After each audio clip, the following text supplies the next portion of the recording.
Мен анамды құрметтеген бір белгісі, біз бәріміз телефон шалып жатамыз.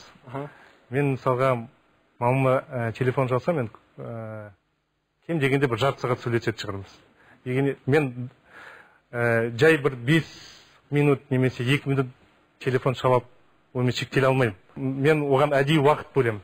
Таңғысын уақытта, түскі уақытта, кешкі уақытта. Бірақ телефон шалатын алдында мен барлық шаруаларымды сырып қоямын да, себебі білемін, мен жарты сағаттан көп, әдетте ол жарты сағат, 1 сағат сөйлесем. Енді Ескүл апамызда сөзге тарта. Апай, сіз үшін балаңыздың саясатта жүргені жақсы ма, жоқ қазақ балаларына ұстаздық еткені жөн бе еді? Мен үшін оның әрине ұстаз болғанын қалайтын. Себебі ол мектепте істеп жүргенде, ол бала күннен өзі балаларға жақын, бір нәрсені үйретіп, сөйтіп, біреуге қамқор болып жүргенде өзі жақсы көретін. Саясатта жүрген, көріп отырғанда қиналам кейде. Саясат деген өте жауапкершілік қой. Ана жүрегі қанша жасқа келсе де алаңдап тұрады дейсіз ғой? Алаңдауында кемі жоқ. Кейде жаңа сөйлесіп отырғанда үзіліп кетіп, нағып жүрсе не болып қалды екен деймін. Ол енді ондай жағдайлар көп болады ғой. Енді ханға да, қараға да танымал азаматтың саясаттан тыс уақыттағы мінез құлқы жалпыға қызық. Сіздің балаңыздың былайғы өмірдегі мінез құлқы қалай? Бала күнінде қандай болды? Бала күнінде бір кеше өзі жиі есімізге түсіп кейде айтып күлетін едім.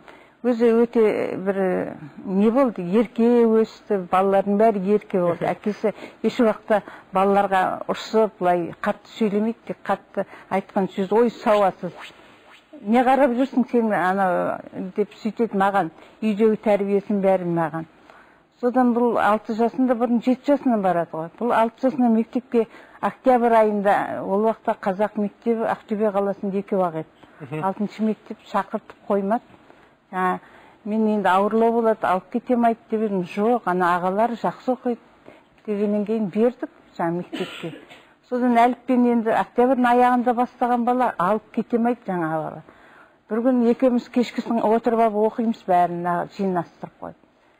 Бұл оқи алмайды, бұда жылады, бұған қиналғаннан кейін қосыла жыладым.